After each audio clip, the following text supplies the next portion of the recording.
Yeah. I'm curious for you. How did you get to this point for you? That point of acceptance and ownership of your own truth. Well, that's a nuanced question in itself. So I'm sitting here.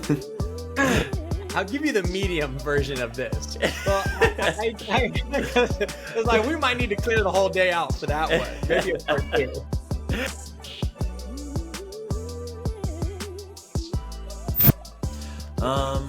Well, I feel like we're pretty warmed up. Let's get into it. I feel like we've already started. But Oh yeah, I mean, I like that. I like to warm up with the pod. Yeah. Just like Yeah. let's actually talk and get connected, and then we can go anywhere. Yeah, that's Yeah. Yeah. pro tip. Yeah, I love it. So, I think it's always helpful. I mean, I love to introduce folks, but I love hearing folks share like what they're excited about, what they've been up to. Kind of like give folks, an update or kind of like a bit of who you are. Taste. So yeah, all of those things. So go ahead and share. I always Yeah. love that question. Like, who are you? Yeah. I think it's one of the most important questions that you can answer about yourself, and that answering that question is going to have the biggest impact on your lived experience. Who are you? Yeah. And it's so easy to default to that, to name or identity, as opposed to who are you really? Like, what's the experience of yourself? And I also share that because that question has been really top of mind for me. Well, I'll say over the last few years, but really hyper even over the last 3 months, given some transitions and experiences I've been in my own journey. Yeah. We mentioned I recently completed a men's rite of passage ceremony, which is essentially this process of reclaiming, or actually I don't even but claiming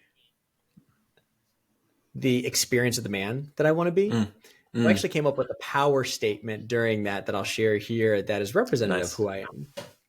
Nice. My name is Richard Austin Walker, and I'm a man who shows the fuck up. Love it. I lead with truth and love, and I inspire possibility. Like, outside of different elements of my identity, different titles that I hold, that's the experience of me.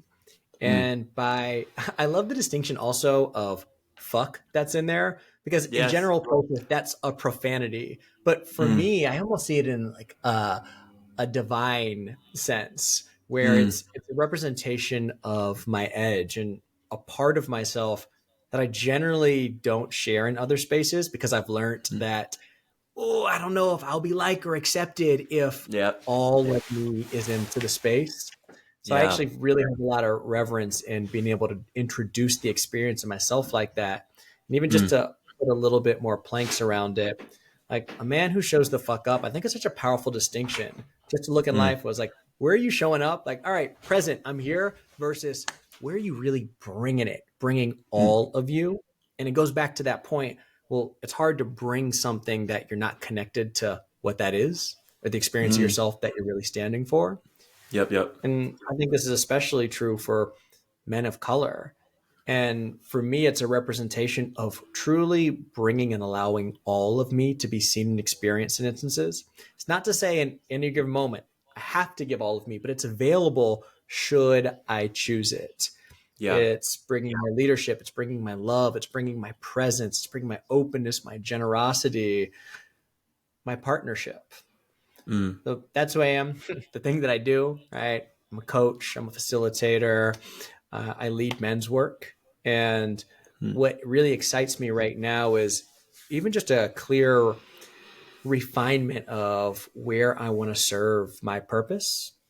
And well, my purpose is to be a vessel for God's love. And the mission for that is to empowering other Black and brown men to show the fuck up for themselves, so that they can lead, so that they can love, they can serve their missions in their communities.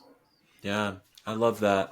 I think that I like the use of like profanity too, because like it dismantles these kind of ideas and structures when we think about professionalism, right? And I think that there is like a level of authenticity and realness that comes um, with bringing all of you, even in a statement like like that. Because I think it's like, even for me, I noticed myself like being jarred. And this is a, I cuss all the time. I'm like, fuckity fuck fuck fuck fuck fuck. Like Yeah. that's not the, that's not the piece that's like jarring. But I think when we talk about as we show up, and choosing to show up, like, so oftentimes I like leave it at that. Like I want to be somebody who shows up, but I think adding that like shows the fuck up. Like I am fucking here.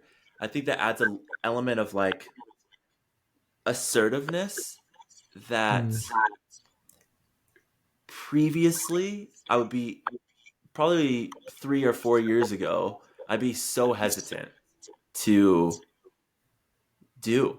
And I think I said this on a previous pod, but like there's so many instances. Like I'm 6'3", like 185. Like I can't disappear in spaces. But there's a big portion of my life where I was trying to make myself feel so small, and so like I think I'm there now with you, Austin. Of like I want to be somebody who like when I step into a room, I don't leave bits and pieces of me outside or at the door. Like I'm showing the fuck up. Like this is, my name is Jonathan Lamel Dumas, like that is my name and I'm here and this is all that this includes, right?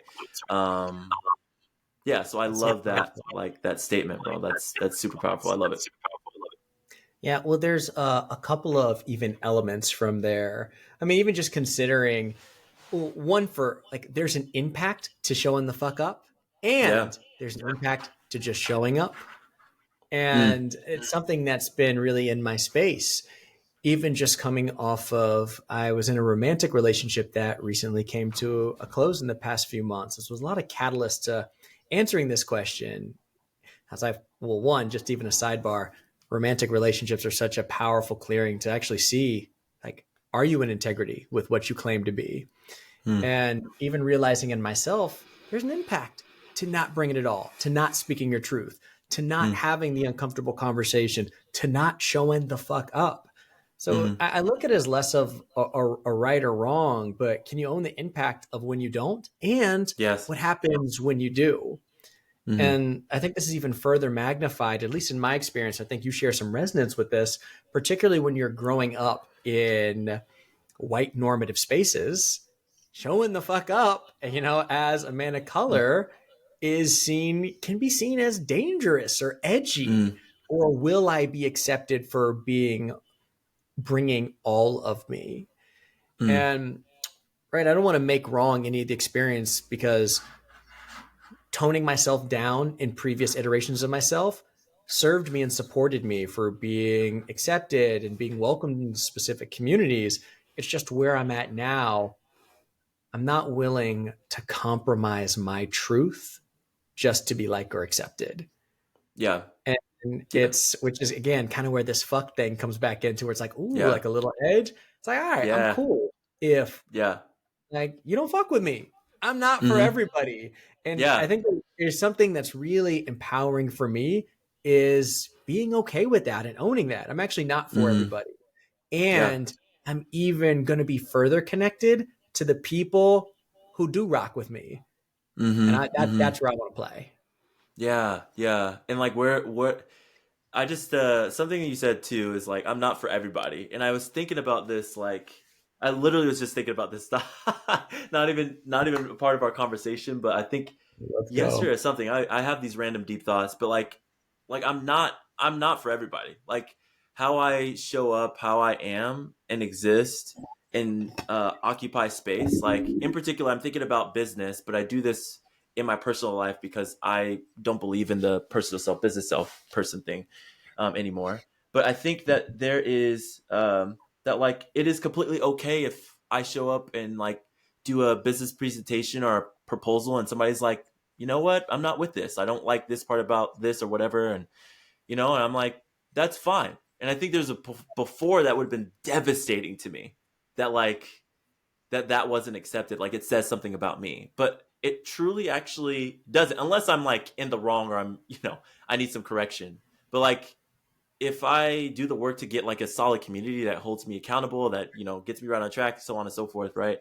But I think that there's parts of this that like in this age that we're in, I think you mentioned it earlier about like social media, where we're painting this picture and we want everybody to see this, like all of the perfection that we've created and Mm. crafted.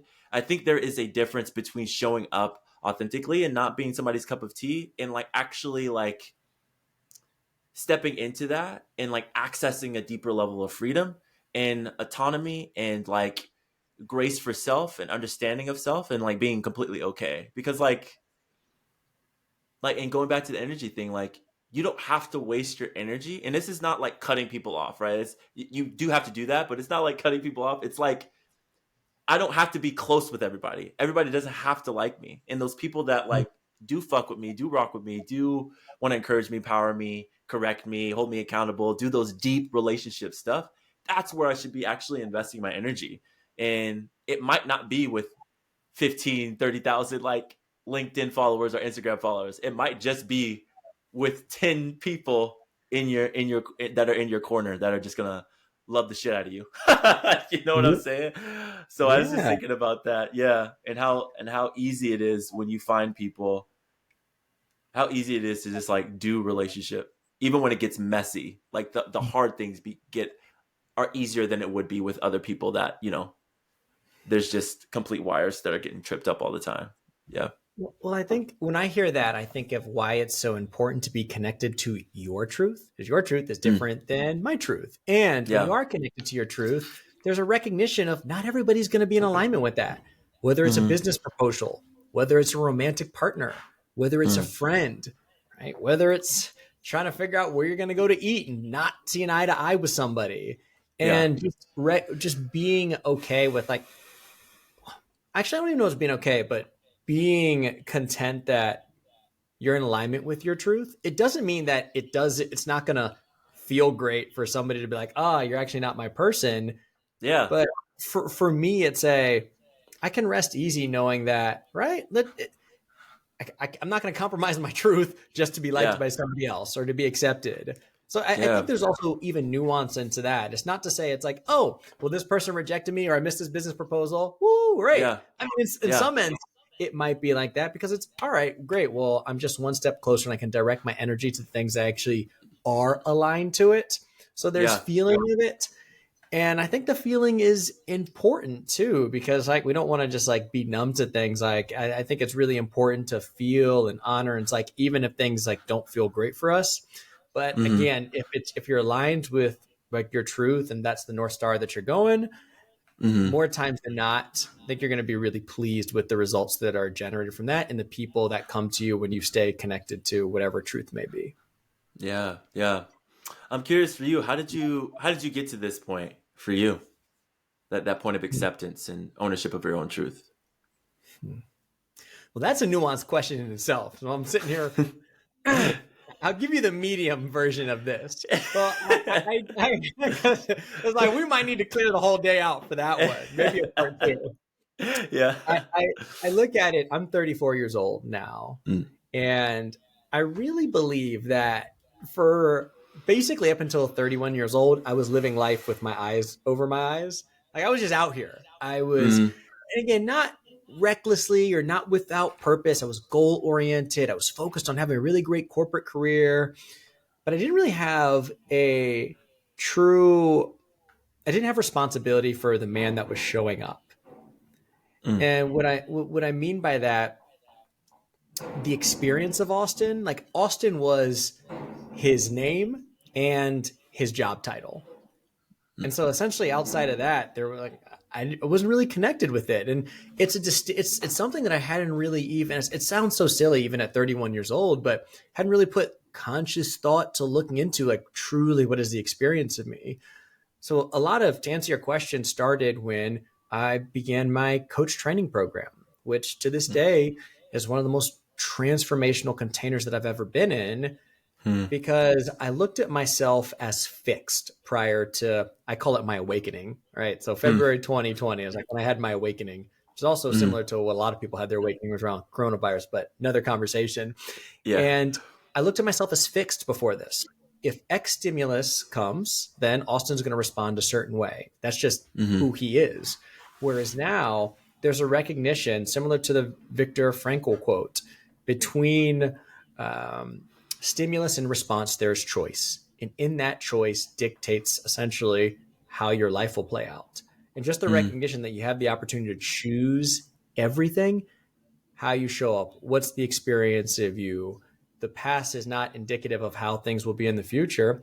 That's empowering as hell for me. And as mm, I've continued down my journey and getting more deeply connected and being more responsible for the man that stands above you, it just allows me to stand for that experience more vigorously. And mm, right, I think some of that comes just through doing the work and being introspective and being curious, and then also mm, through experience, through being in situations that you aren't in your truth or that mm, you aren't in integrity with some of your highest commitments, and you experience the impact of that. Like, it's all part of my experience. mm, So yeah, it's being in this work. I mean, being as a coach of holding up a mirror for other people and helping them get clear on how they're showing up. It's impossible, I think, if you're really in this work, to not mm, constantly be doing that for yourself. And I think it's just a mm. remarkable way to be with people that, at least in my experience, most people haven't experienced in any capacity. Right? Yeah, It's like, yeah, wait, no, I know who I am. I know who I am, but it's like, wait, oh, actually, wait, do I? Right? yeah, yeah. So it's being in the work, and I'll end it with this. I mentioned this men's rite of passage ceremony that I recently went on, and I had never claimed the experience of the man that I wanted to be specifically. Mm, And that's one of the things that really piqued my interest about this.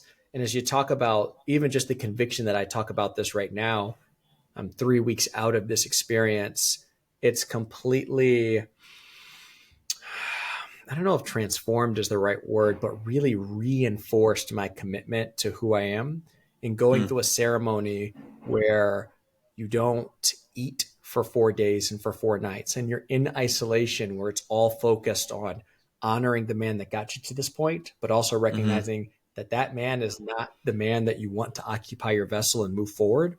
And really mm, getting grounded to that experience was just another anchor point that has me connected to this mm, experience of myself. And it's something that I really believe would benefit all men, but especially men of color, to go mm, through some sort of a process in community to claim the type of man that they want to be.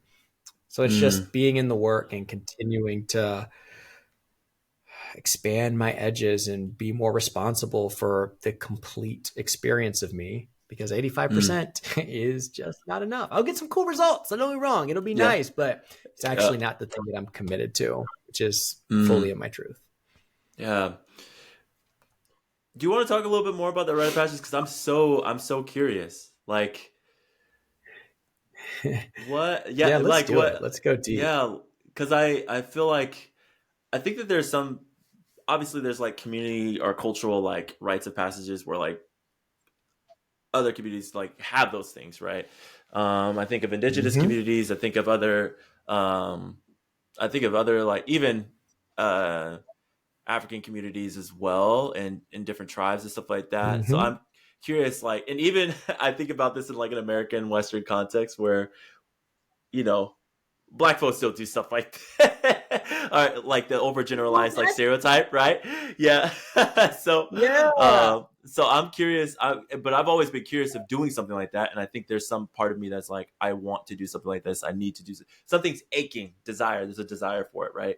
Um, Mm. uh, I can go into the societal context of community and even like I'm not gonna say necessarily. I would say like fraternities, sororities, even like gang culture, like all those different things. Like there's different dynamics, right? There's obviously a desire for Certainly. different things like that.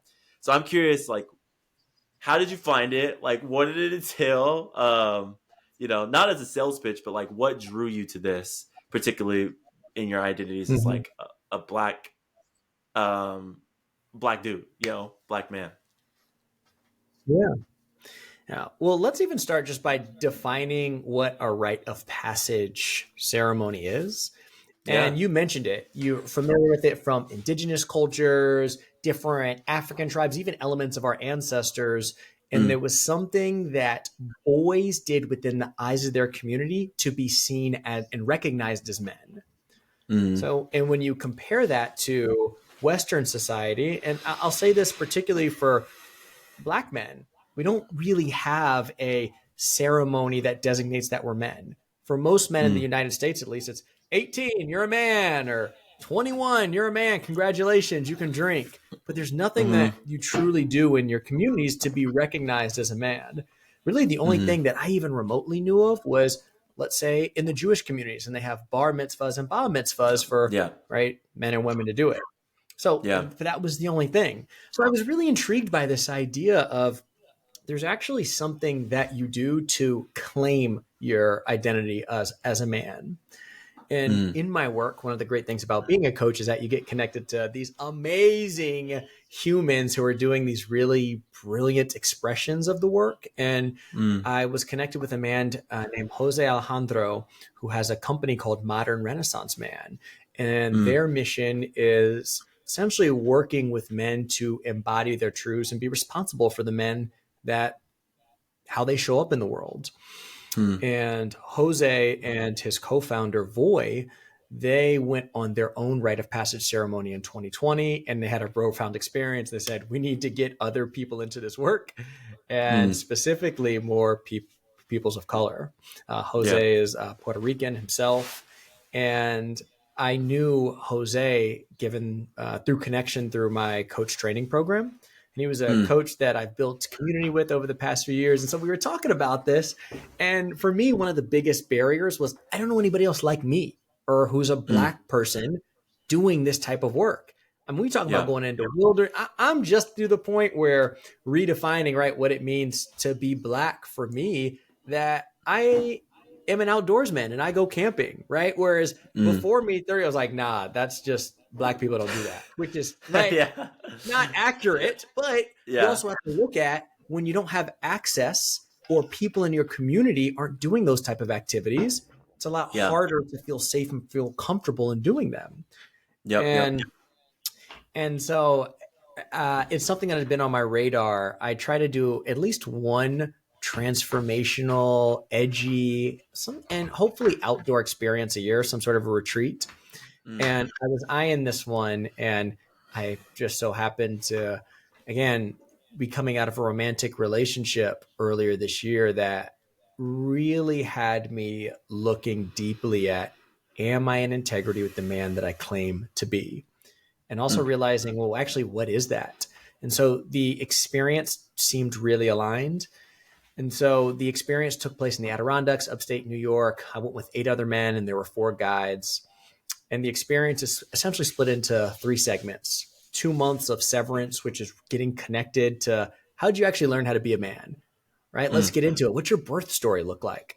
Which there's some really interesting connection to African proverbs that show how you were born is also indicative of how you live your life, which is just Mm, fascinating to actually have that mm, conversation with your parents and get curious around it, how you learn to be a man, your coming of age, and also and then leading up, like what are you claiming and what are you putting down. And then the peak of the experience is the 8 days in wilderness, at which 4 of those days you are completely in isolation, mm, you are fasting, and it's just really getting connected to the man that you want to be with. And so if you want to mm. talk about something edgy, Jonathan, it is, consider when was the last time you went 24 hours without technology. Right. Yeah. See, I did this. I thought I was like middle school, summer break, maybe, right? Yeah. Especially with we all got supercomputers at our hip now. Yep. And to be off the grid for 8 days, but for those like nothing, no connection with anybody, it's really profound what you can be with when you're just with yourself. Mm, And then coming out of it is really the true test of this is, well, are you going to be in integrity with that man that you just claimed? And then that's mm, where community really comes important, in building relationships with the people around you and having your team support you, because no man can be great all the time on their own.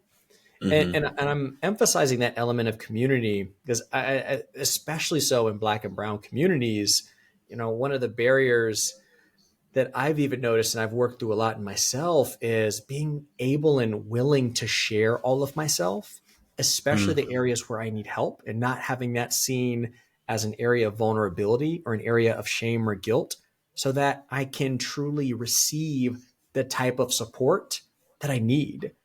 mm. And you can, again, that's a whole nother door within itself. So Yeah.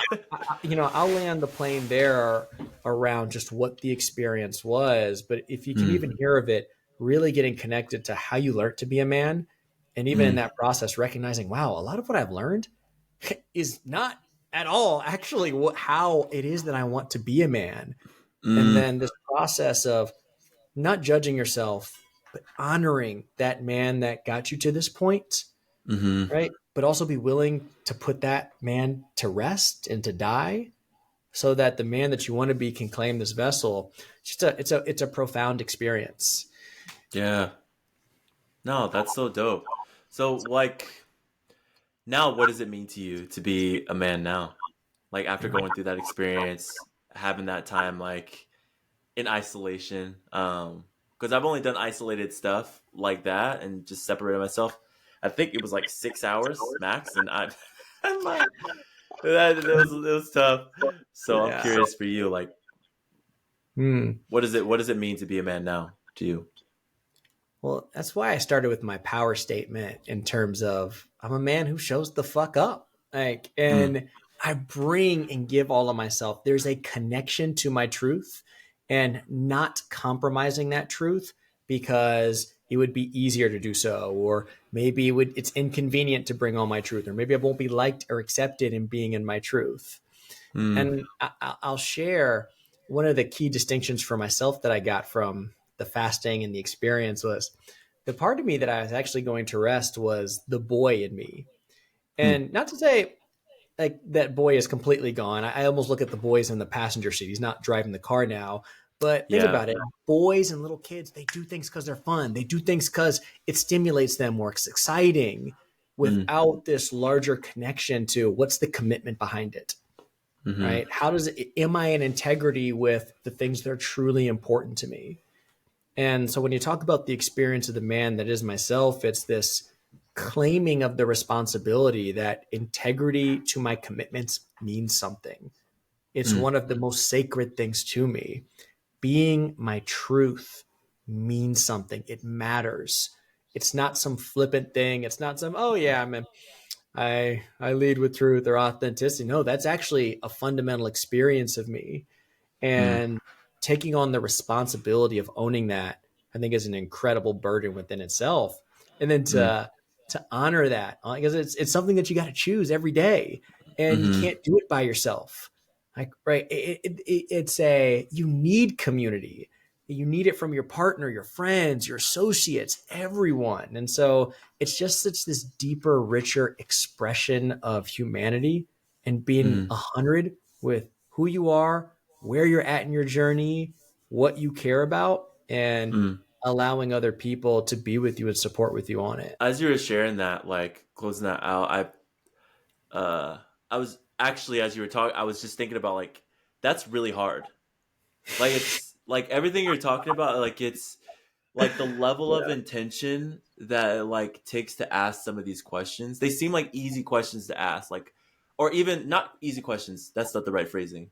I think there are questions that you're like, why would I ask that question of myself? Like, I am a man because I'm here, and like this is what I do, and like I'm just ABC. Like it almost feels almost reactive, but like the level of intention that you're like actually bringing to yourself, which I think is a profound thing in it, just like that. The level of intention that you're having to ask yourself, like, who do I want to be? The response to that is saying, I want to be a man that shows the fuck up. And like every single day, I will be a man that shows the fuck up. And like, what does that look like in the context that I'm in? And like, you're constantly, I guess you're asking yourself that question every single day. And so, yeah, I'm like, yeah, there's like a level of profoundness in there, and the level of Damn, that's a intention that is lot. just like, yeah, yeah, that I Yeah. like, that I think that I think a younger version of me, yeah, a younger version of me, I think particularly after I graduated undergrad, like was asking passively, but I didn't know in what container to like not even of safety, but of how to do that. Like I'm asking questions, but how do I do that? How do I live this? Um and I'm curious for you, like as you have asked these questions, as you have, moved uh child Austin out of the driver's seat, and like Mm. now, Richard Austin Walker is like taking more control. Um what are some questions that you're asking yourself every day as you're like trying to do this now? I know it's still fresh 3 weeks out, but I'm Yeah. curious what is like some new revelations that you're still like navigating through and moving through. Well, there's a few things I want to honor about that. And one, you said, yeah, it seems like it'd be really hard. And it is. Mm. Like that is the responsibility of claiming something though, which is why it's so Mm. significant because That's there it. That's is it. something that you're standing for. And before I go to the question, there's also, look, I'm 34 years old right now and I wasn't ready for this. Like at 24 years old, at 29 years old, I hadn't had the depth of enough of relationship with myself to really explore that. And Mm. again, like you talk about this boy version of Austin, even though 34 years old now, for a lot of my adult life, a boy has been occupying the vessel of a man. Mm. And if you look at our society, there's many 30, 40, 50, 60, 70, 80-year-old men who are boys. Mm-hmm. And so I share that to say everyone's going to have a different time when they feel called to claim it. But it really does start to bring this question of, wow, well, what would have been possible had I been claimed this at like 25 or 30? And not to Yeah. make wrong, like honoring my experience exactly as it was because it got Mm. me here. But why I Yeah. think it's even more important that more people, even like I'll see even like myself or you or me, that get exposed to this type of conversation. Because again, you don't know what you don't know, right? Mm-hmm. So how would you know to look even further than yourself or have this idea of, oh, I'm just a man, like that's my gender identity and period, that's it. Yeah. You don't know what you don't know. Yeah. So now how I hold myself in integrity with this vision of this man, it's in process. Like honestly, I'm looking and exploring daily what it's like to be that. Some Mm. things that I've already incorporated, I say my mantra, like my power statement daily, to Mm. remind myself of, again, who I am. I share it with my community. And so that they can also hold me to the standard that I've set for myself. Because, Mm. and I think this is also a common challenge for many Black men is feeling like they got to do it all on their own, right? They Yeah. got to be the ones, they got to be strong. Where it's impossible. It's just not all men, no man can be great on their own all the time. Mm. Yeah. So it's making sure that my support structures around me, my coach knows it, my friends, my family. I've shared this even with my clients because I want everybody in my circle who I'm having meaningful relationship to hold me to a specific standard and to call me out when I'm Mm. actually not showing the fuck up. Yeah. Right? Call me forward. Additionally, it is right making declarations is a really powerful way. Oftentimes, I know my relationship with declarations in themselves has evolved quite a bit over the year, but being Mm. willing to say, I am going to make a powerful statement of intention by a specific date and time that's actually an Mm. expression of me showing the fuck up and Mm. socializing that is another anchor that I have for accountability supports. Mm. And so there are a number of different ways, and I don't have all of the answers right now because Yeah. Yeah. we probably never will. Right? It's an Yeah. ongoing Yeah. process. But I will say it's been challenging, even just 3 weeks out. It's in wilderness and by yourself with none of life's stimuli. It almost seemed easier to be really connected to that vision. Then you come Mm. back. I lived in New York City, and it's like, oh, all of these other things, all of these ways that I know how to be here. And is that in contrast with the Mm. man of myself that I've claimed? Or even going Mm. back with family. Oh, they know me as this certain experience of myself, but that may Mm-hmm. not be the man that I've claimed. So it Yeah. is, I think it takes vigilance. I think it takes grace. It's not about being Mm. perfect.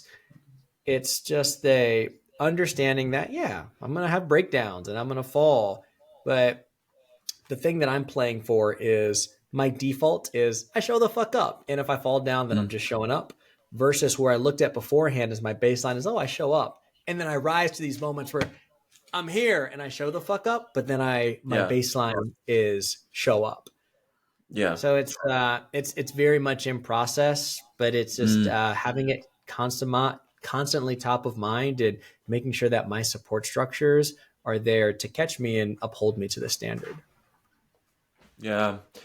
I love that too. And I think it's and going back to that like level of intention it takes. I think as I notice myself start to change and take ownership of how not just how I wanted to be perceived, because I think how I wanted to be perceived, I wanted to be in alignment with who I saw myself as, right? So like I think Mm. that that was part of those two things. Mm. But like as I started to do that and went to like spaces where I was known before, I think that's where my awareness peaks significantly, because I'm like they're expecting me to react this way or do this thing or do that, but I've chosen like a different way of being now, and I try to, and I have to remind myself of this daily, and even and particularly when I'm in those spaces, like I'm referencing like family, of how I Mm-hmm. used to do, of having a good deal of compassion for not only myself but even like the people that I'm interacting with, right? Not to say that I like as where I'm at right now, like I would say that like I'm better than you or like I'm a better Mm-hmm. man than you or whatever, Yeah. because that's not Yeah. it. That's not Totally. it at all. I think that like I'm choosing a different path than you, and if you reference something or say something that I don't necessarily agree with, like I'm not going to partake. Um, and if what you're saying or doing is causing harm, then I will hold you accountable to that. But I think that like as I've like grown, yeah, it really is getting that alignment together for me that has become increasingly more important. Mm. Um, and so I just want that, like at the bare minimum, I want that to be, gosh, I want that to be like something that's just so apparent. Like, am I? And you've said this over. Am I in alignment? Am I in integrity with who I want to be? And like, do people see that? Does that resonate with other people? I Yeah, mean, and I think just it's even yeah, it's tough asking it to work, but yourself, yeah, even just asking it to yourself is bringing a level of intention to it, right? Just yeah, truly, like, am I in mm-hmm. integrity with who I say I am? Like Mm-hmm. that in itself gets you present to it so that you can adjust as needed. And I think the Yeah, point that you made earlier is really important. It's not judging or looking down for people that may not be where you're at within your journey, right? And it's just how can you still have love for people and compassion? I think it's really important, particularly of men of color, to just still show up powerfully as you are. You never know by how showing up in your truth that will inspire another man or another person. mm, Even just an example of, I always use the example with my father. Before I turned 31 years old, my dad told me he loved me 3 times in my whole life. And my dad, very loving mm. father, but you're right. Yeah, This whole idea of masculinity, I don't share, I don't express my feelings. As long as I, wait, hold up. Because I found myself in that specific pattern. I'm not telling the mm-hmm. person that I love most on this planet that I love them because, huh? Yeah, And so I started doing it. And the first time I tell him, I love you, Dad. Love you too quick. And he gets off the phone real quick. But yeah, right as I've persisted with it, over the past year, my dad has shared that with me unprompted dozens of yeah, times. yep, And it might sound like a minor example, but it's choosing, oh, the experience that I want is to be expressive and to share my mm-hmm. affection with another man. And even if they don't do it, I'm still working on my brothers. They're not, they're a little bit slower on it, but I am going to do it because it's the thing that I want and it's my truth.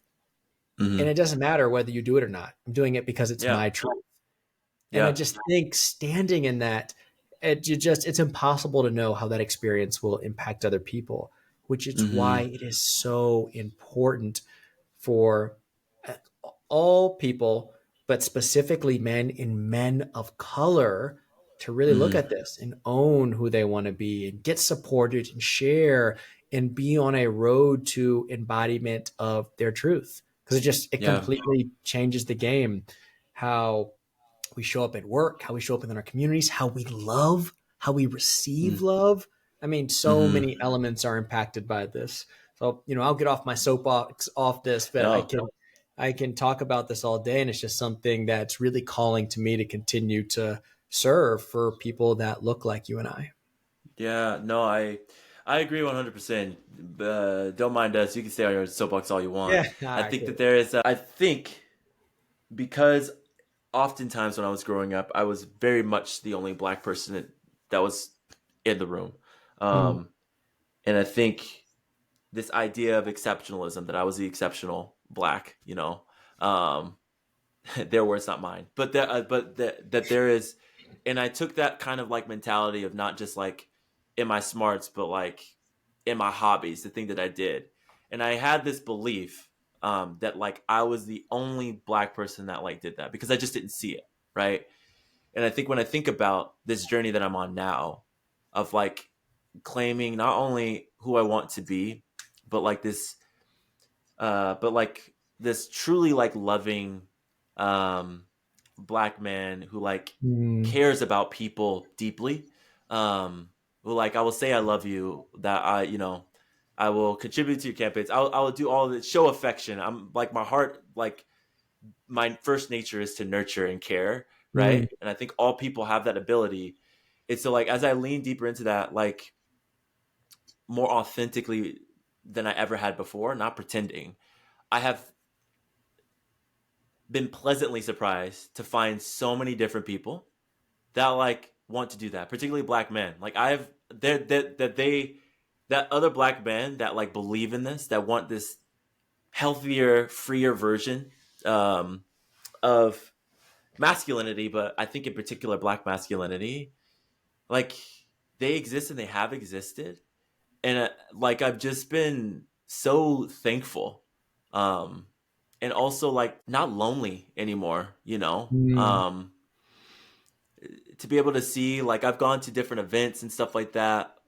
Reggie and I have gone to these different events, and I think I've told you about it. It's like a Black Men's Healing Circle, where Yeah, like we just show yeah. up, and we do yoga and we do breathing and we do these sound baths and everything like that, and like there's different shades of black, there's different shapes of black, there's different you know varieties, all that stuff, all kinds of different flavors, and they're all there for like this purpose of just like being in community. And I think it's just so wonderful, you know what I'm saying? And I Yeah. think I just I say all that to say, like, for folks that are like listening, um that there's so many people out there that desire this, that want this, uh They and I think yearn we for it, shouldn't Jonathan. yearn for it, Yearn desire for for it, and yeah, and they might not even have language for it too. And so I think, yeah, I think that this just I've just loved every one of these conversations that I've had, and I'm so glad that this was the opening theme for the show, because like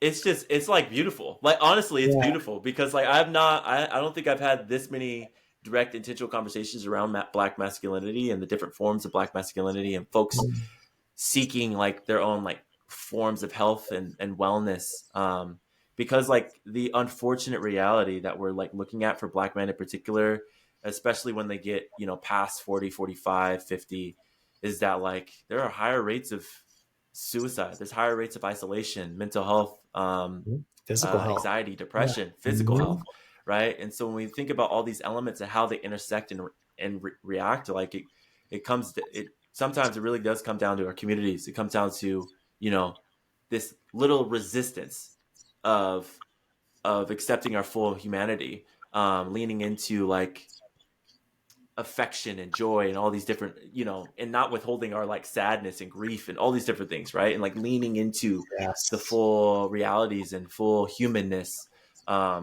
It's just like a level of freedom. It's just like I've never felt more free than I have in like the last like 2 to 3 years as I've been on this journey. It's been really Uh, wonderful. Yeah. Likewise, and Yeah. you articulated so beautifully. Again, it goes back into what's the impact of not being in your truth, and that resistance, Mm. holding on, not letting parts of yourself be expressed. That desperately want it, but you feel like it's not safe or it's not right or you haven't claimed it, all of the impacts that can have on you, not just your mental well-being, your spiritual, but your physical body, your vessel, Hmm. particularly for men of color. So it's of the utmost importance. And I think even just this type of conversation, normalizing it, Mm. having this type of discussion between two Black men is really powerful. So I so honor you, Jonathan, for creating a space for these type of conversations around Black Um, masculinity and Blackness. And it was a real treat to share this conversation with you.